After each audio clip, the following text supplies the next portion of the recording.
How to download and install Lethal Company on Android.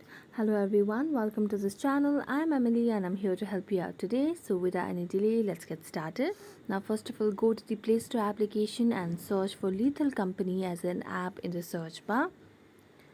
So as you can see, there's no direct app as Lethal Company to download on Play Store.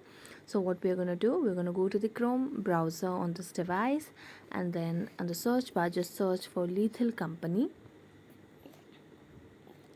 and scroll down, and you can see different options. You can also download Lethal Company via Steam.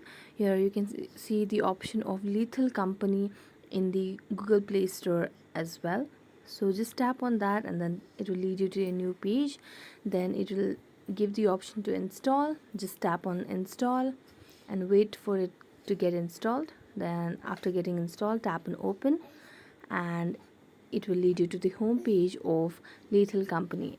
So thank you so much for watching this video. If you enjoyed it, don't forget to like, subscribe and hit the bell notification for more updates.